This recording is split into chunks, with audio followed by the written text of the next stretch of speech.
Salam uşaqlar, mən bu günlərim sizə 20-ci əsrin ortaları və sonları İngiltərə tarixindən danışacağam.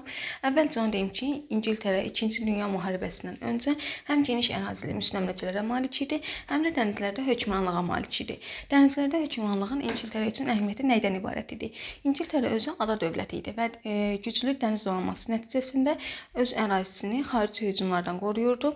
Bundan başqa, mühüm ticarət yolları İngiltərənin nəzarəti altında idi. Həm müstəmləkələrdən gələn xammalın ölkə ərazisinə təhlükəsiz şəkildə daxil olması, həmçinin buradakı hazır məhsulların digər qitələrə təhlükəsiz şəkildə göndərilməsini təmin edirdi.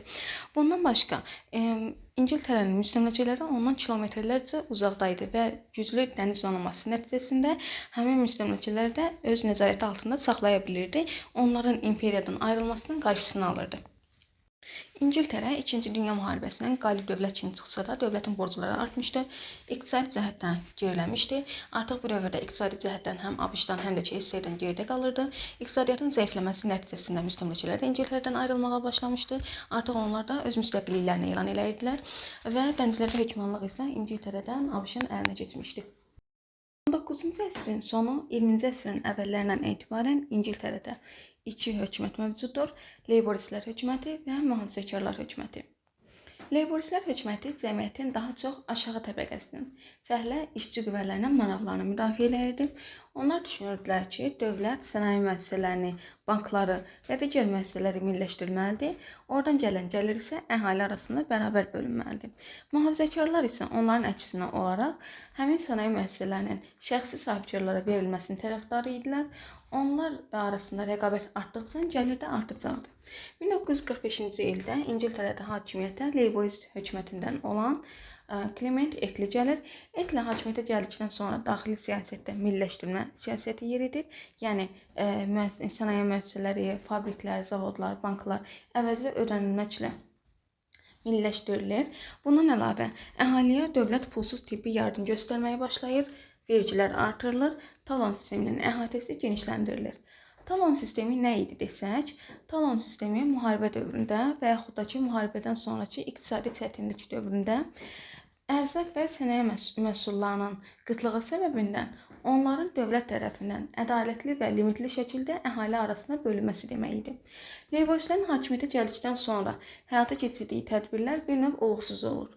Həmin dövrdə İngiltərədə sənaye istehsalı artır, məhsulların istehlakı genişlənir.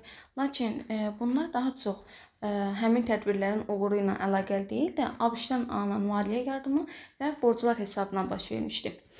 Leyboristlər xarici siyasətdə isə ABŞ-a meyilli siyasət yürüdürdülər, ABŞ ilə müttəfiqlik münasibətlərində idilər. 1949-cu ildən etibarən NATO-ya üzv qəbul olmuşdular. Müstəmləkələr məsələsində isə Leyboristlər artıq düşünürdülər ki, iqtisadi cəhətdən zəifləyiblər və müstəmləkələri əllərində saxlaya bilmirlər. Ona görə də onlara müstəqillik verdilər. Lakin həm vergilərin artırılması, həm də talon sisteminin əhatəsinin genişləndirilməsi əhalinin narazılığına səbəb olur. Buna görə də 1951-ci ildə İngiltərədə keçirilən seçkilərdə Leyboristlər məğlub olur və mühafizəkarlar qalib gəlir.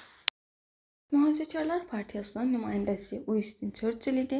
Churchill hakimiyyətə gəldikdən sonra dövlətin iqtisadiyyatda və sosial sahədə tənzim edici təsirini azaldır, səhiyyə, təhsil və digər sahələrə ayrılan xərcləri azaldır, milliləşdirmə siyasətindən imtina eləyir, sənaye müəssisələri, banklar və digər sahələri əvvəlki sahiblərinə qaytararaq özəlləşdirmə siyasəti yürüdür.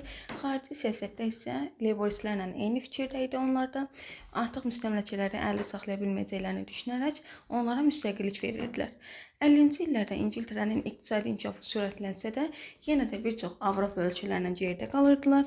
Bunun əsas səbəbi İngiltərənin həm onu xammalla təmin edən müstəmləkələrdən məhrum olması, digər tərəfdən də ki, əlində olan müstəmləkələri saxlamaq üçün hərbi xərclərin artması idi. 1957-ci ildə əzəli düşmən olan Fransa və Almaniya birləşərək Avropa İqtisadi Birliyini yaradır. İngiltərə əvvəlcə bu birliyə qoşulmaq istəmir, çünki bu birliyi öz suverenliyi üçün təhlükə hesab eləyirdi. Bundan başqa ABŞ ilə olan münasibətləri daha üstün tuturdu. Lakin sonraki illərdə iqtisadi geriliyi tək başına aradan qaldıra bilməyəcəyini düşünərək 1973-cü ildə Avropa İqtisadi Birliyinə qoşulur. 1979-cu ildə İngiltərədə hakimiyyətə mühafizəkarlar hökumətindən olan Margaret Thatcher gəlir. O, İngiltərənin ilk qadın baş naziri idi və ən güclü baş nazirlərdən biri olmuşdu. Hakimiyyətə gəldikdən sonra xüsusi sahibkarlığın dirçəldilməsi üçün müəyyən tədbirlər görürdü.